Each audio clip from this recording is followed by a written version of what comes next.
le monde, c'est Kevin. Aujourd'hui on se retrouve pour une vidéo un petit peu particulière comme vous avez déjà sûrement dû le remarquer avec le titre.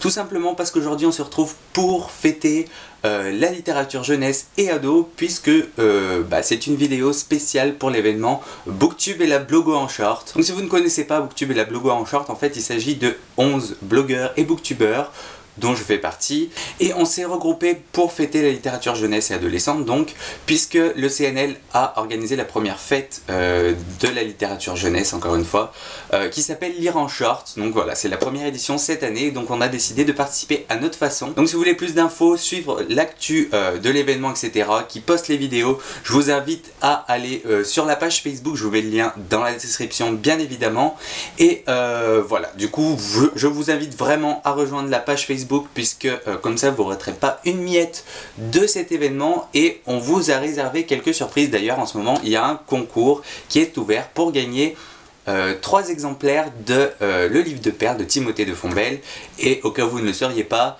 j'ai adoré. Donc hier c'est Mathieu qui présentait sa vidéo sur sa chaîne, donc je vous mets le lien de sa chaîne juste ici ainsi que dans la description. Maintenant je vais commencer à vous présenter les romans que j'ai sélectionnés pour cette vidéo, et on va commencer avec un bouquin que j'ai adoré et qui est le plus jeunesse des 3 que je vais vous présenter. Il s'agit de Wonder de R.J. Palacio, édité aux éditions Pocket Jeunesse. Donc là c'est le format poche. Donc c'est un roman contemporain qui parle d'un jeune qui s'appelle Auguste et qui est né avec une malformation. Donc c'est un bouquin avec un assez fort message. Ce que j'ai adoré dans ce livre, c'est la façon dont on perçoit le personnage principal, tout simplement parce que tout au long de l'histoire, j'accompagnais le personnage, j'accompagnais Auguste, et j'avais pas l'impression qu'il avait une malformation. Pour moi il était normal, et en fait de voir les gens, de la façon dont ils réagissent envers lui, on se rend compte à quel point parfois on peut être très dur, que ce soit adulte ou que ce soit les adultes ou les enfants. Et ça fait vachement réfléchir, dans le sens où, voilà, comme je vous l'ai dit il y a 2 minutes, Auguste pour moi c'était quelqu'un de normal, et à chaque fois il se prend, pas des réflexions parce que les gens sont quand même pas méchants à ce point, mais des regards bizarres, etc. Et en fait on se rend compte à quel point on peut être méchant involontairement auprès de quelqu'un qui est mal formé ou qui est handicapé, etc. Donc ça amène déjà vraiment à réfléchir là-dessus. Après, Auguste est vraiment un personnage hyper attachant. Quand j'ai fini l'histoire, j'étais triste de quitter ce personnage parce que vraiment j'ai adoré le suivre. C'est un gosse comme un autre au final dans son caractère, c'est-à-dire qu'il adore jouer, il adore Star Wars il me semble. Et voilà, c'est plein de choses qui font qu'il est tout à fait normal, mais là, pourquoi nous on pense qu'il est pas normal? Tout simplement parce qu'il a une malformation. Et voilà, c'est juste top comme histoire, je vous invite vraiment à le lire. Donc maintenant je vais vous lire le premier chapitre du roman qui donne vraiment bien le ton de l'histoire et la mentalité du personnage. Je ne suis pas un garçon de 10 ans ordinaire, c'est certain. Oh bien sûr, je fais des choses ordinaires. Je mange des glaces, je fais du vélo, je joue au ballon, j'ai une Xbox. Tout ça fait de moi un enfant comme les autres, sans doute. Et puis je me sens normal, au-dedans. N'empêche, lorsqu'un enfant ordinaire entre dans un square, les autres enfants ordinaires, quand un enfant est normal, les gens ne le fixent pas partout où il va. Si je trouvais une lampe magique et si un seul souhait m'était accordé, je demanderais un visage ordinaire que personne ne remarque jamais. J'aimerais pouvoir marcher dans la rue sans que tout le monde me regarde et puis détourner les yeux à toute vitesse. Voilà mon idée. La seule raison pour laquelle je ne suis pas ordinaire, c'est que les autres me voient comme ça. Mais à force, on s'habitue. Je fais semblant de ne pas voir leurs grimaces. Tous les 4, maman, papa, Via et moi, nous sommes devenus très forts à ce jeu. En fait, non, pas Via, pas du tout, au contraire. Elle se met quelquefois drôlement en rogne quand les autres font des trucs méchants. Je me rappelle une fois, au square, des grands ont fait des bruits. Quel bruit exactement, je n'en sais rien puisque je n'ai pas entendu. Mais Via s'est mise à crier. Ça, c'est Via. Moi, je ne suis pas comme ça. Via ne me voit pas comme quelqu'un d'ordinaire. Elle prétend le contraire, mais si c'était le cas, elle ne se sentirait pas obligée de me protéger tout le temps. Papa et maman non plus ne m'estimaient pas ordinaire. Pour eux, je suis un garçon extraordinaire. Je crois que la seule personne au monde qui sache à quel point je suis comme les autres, c'est moi. Au fait, je m'appelle Auguste et je ne me décrirai pas. Quoi que vous imaginiez, c'est sans doute pire. C'est un premier chapitre assez bref qui résume absolument ce que nous fait ressentir ce bouquin. et ce que ressent Auguste tout au long de son périple. Et voilà, du coup vraiment je vous le conseille parce qu'il est vraiment génial. C'est pas un livre triste, je vous rassure, c'est justement le contraire, c'est qu'on évolue avec ce personnage qui a la joie de vivre malgré ce qui lui arrive, malgré les regards qu'on peut lui porter, etc. Même s'il y a des moments difficiles, ça reste quand même pour moi un livre joyeux et voilà, qui est plein de bon sens, et voilà, c'est pour ça que je vous le recommande. Le deuxième roman que je vais vous présenter, si vous me connaissez un petit peu, je pense que ce ne sera pas une surprise, et en fait, c'était pas possible pour moi de faire une vidéo pour fêter la littérature jeunesse et adolescente sans vous parler de ce roman. Il s'agit donc de Night School de C.J. Doherty, donc là c'est édité chez Robert Laffont dans la collection R. Celui-ci c'est un roman young adulte, donc voilà, qui est destiné à un public un peu plus âgé, et d'ailleurs je pense qu'il faut pas être trop jeune pour le lire parce qu'il y a des événements. C'est pas très trash ou quoi, mais il y a des événements, je pense qu'il vaut mieux avoir un certain âge pour pouvoir les encaisser. Bref, du coup, je vais vous parler un petit peu de Night School. Donc c'est un thriller. C'est un thriller très chargé de suspense, tout simplement parce que ce bouquin vous fait vous poser mille et une questions, si c'est pas plus. Et à la fin de ce roman, vous n'avez pas de réponse. Mais c'est ça qui est top, parce que du coup vous avez juste envie de dévorer la suite, enfin bref. Du coup, pour l'histoire, il s'agit de Allison Sheridan plus précisément, qui est une rebelle, une ado rebelle en fait, et elle n'arrête pas de se faire exclure de tous les lycées où elle va. Elle s'est fait arrêter à de multiples reprises, sauf que lors de sa dernière arrestation, ses parents disent stop, ça suffit. Ils l'envoient tout simplement dans une école, dans un internat en fait, pour qu'elle se recadre un peu mieux. Et donc cette école, il s'agit de Cimmeria. Sauf que Cimmeria présente beaucoup de mystères.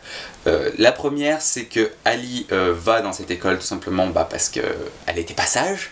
Sauf qu'en fait, on se rend compte très rapidement que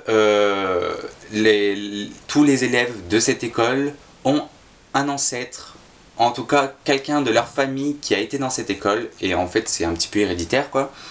Sauf que Ali n'est pas du tout dans cette situation, et du coup on se pose vraiment la question pourquoi elle et pas quelqu'un d'autre.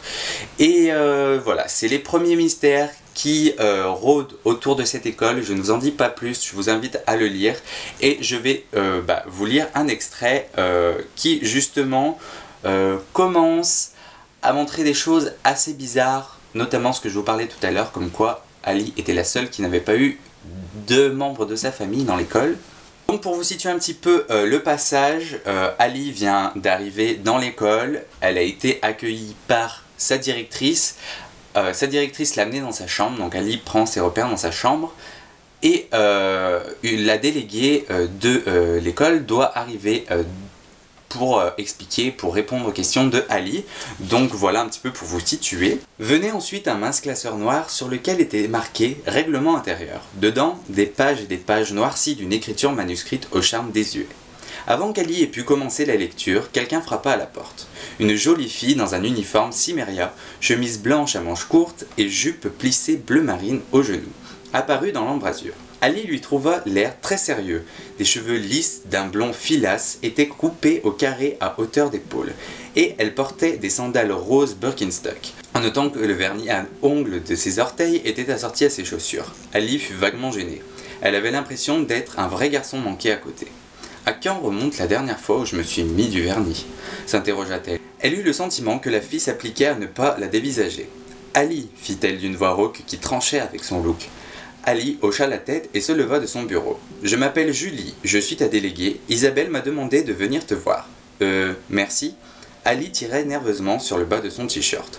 Peut-être aurait-elle mieux fait de se changer. Il y eut un silence embarrassé. Julie haussa un sourcil d'un air interrogateur et tendit une nouvelle perche. « Isabelle pensait que tu aurais peut-être des questions. » Ali se creusa la cervelle en quête de questions intéressantes. En vain. « Alors, on est obligé de mettre l'uniforme tous les jours, tout le temps ?» Julie acquiesça, aussi bien à l'intérieur du manoir que dehors, dans le parc. Il y a un chapitre à ce sujet dans les papiers qu'Isabelle t'a donnés. Je venais de commencer à y jeter un œil. Ali se maudissait de trébucher sur les mots devant Julie qui paraissait si pleine d'assurance.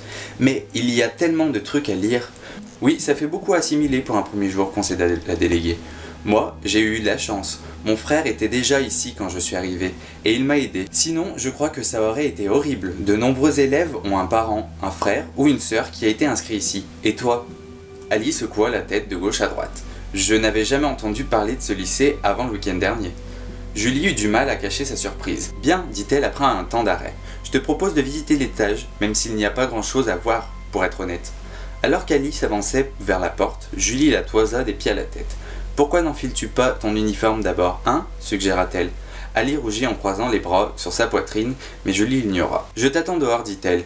Puis elle sortit sans lui laisser la possibilité de répondre. Voilà un petit peu, c'est pas le plus intéressant, le plus poignant de l'histoire, mais je pense que c'était assez bien de vous lire le passage. C'est la première personne, la première élève qu'elle rencontre à Cimmeria. Je vous cache pas que je pense que vous l'avez compris, que c'est loin d'être sa meilleure amie dans l'histoire. Hein. Voilà. Donc encore une fois, si vous avez envie de suspense, de mystère, etc., je vous invite vraiment à lire cette saga. Il y a 5 tomes, ils sont tous là, juste là. Bon, j'en ai lu que 2 pour l'instant, mais vraiment c'est hyper addictif.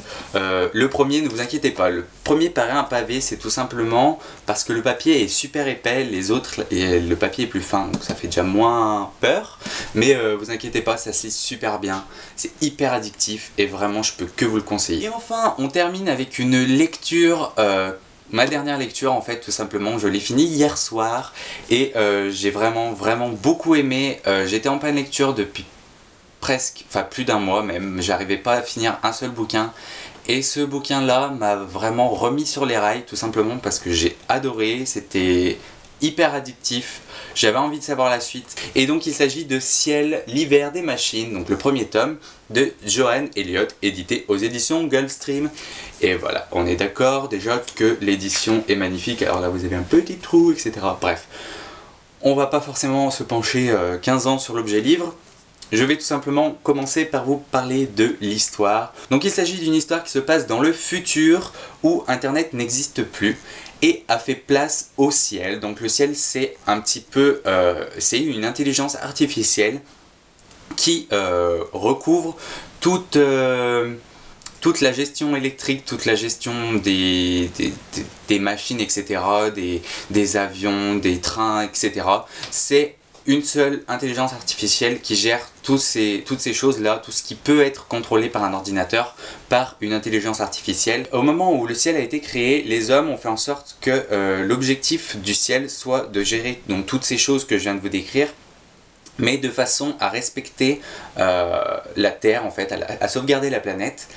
Et en fait, bon, c'est un schéma assez classique sur le coup, mais le ciel se rend compte que pour sauvegarder la planète, il faut détruire l'humanité. La façon dont l'intelligence artificielle aborde le conflit avec les hommes est très différente de ce qu'on a déjà pu voir. Je pense à iRobot, parce qu'iRobot c'est un petit peu sur le même principe, etc.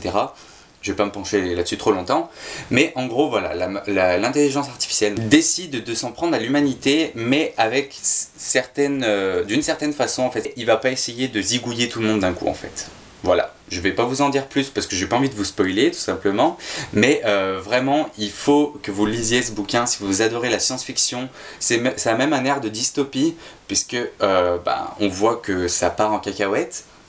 Et ce qui est bien, c'est que là on arrive genre 1 heure ou 2 avant le début des problèmes en fait. Parce que souvent dans ces histoires, on arrive, les problèmes sont déjà passés et là on est dans le move quoi. Alors que là non, on a vraiment on observe l'évolution. Ce que j'ai bien aimé aussi, ce qui peut être aussi un défaut si jamais on n'aime pas un des personnages, c'est qu'en fait il s'agit de 1, 2, 3, 4, il s'agit de 5 personnages et en fait chaque chapitre suit un personnage. Et c'est ça que j'ai bien aimé parce que ces personnages sont aussi donc dans différents endroits du monde, dans différentes situations et du coup on observe vraiment les choses de différentes façons. Et c'est ça que j'ai beaucoup aimé. Après, ce que je disais, le risque, c'est que y a un des personnages que je déteste, je le détestais pas, loin de là, mais j'étais pas super fan. J'étais pas super fan de la situation dans laquelle il était, etc.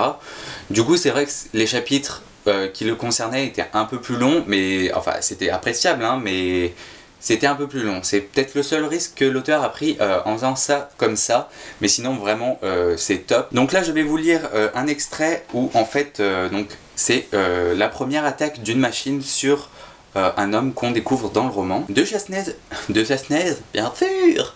Deux chasse-neige automatiques occupaient le milieu de la chaussée devant l'entrée du presbytère, une imposante maison en pierre de taille, l'une des plus vieilles du village. Tommy se demanda ce qu'ils fichaient là.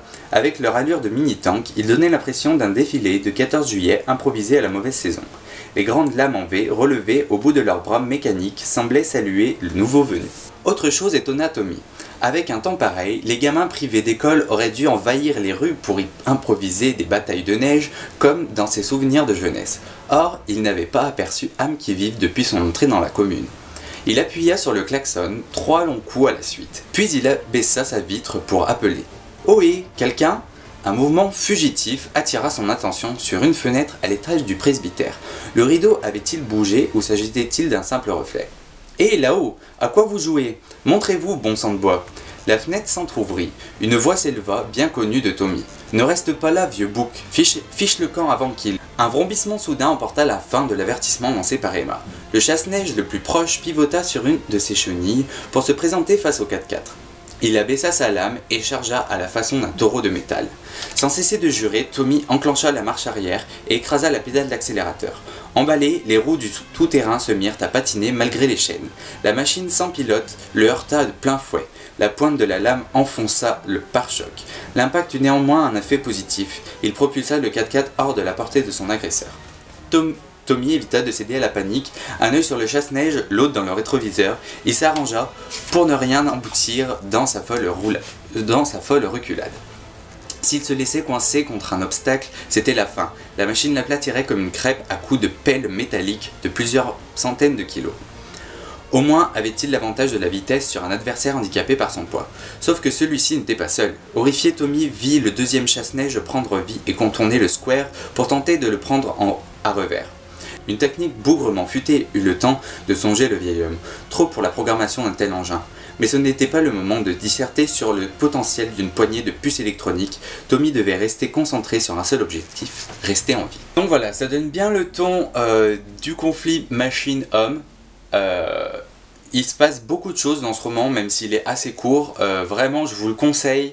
J'ai vraiment adoré dans le sens où on a envie de savoir la suite et vraiment j'ai hâte d'acheter le deuxième tome pour le lire parce que vraiment j'ai adoré ce premier tome.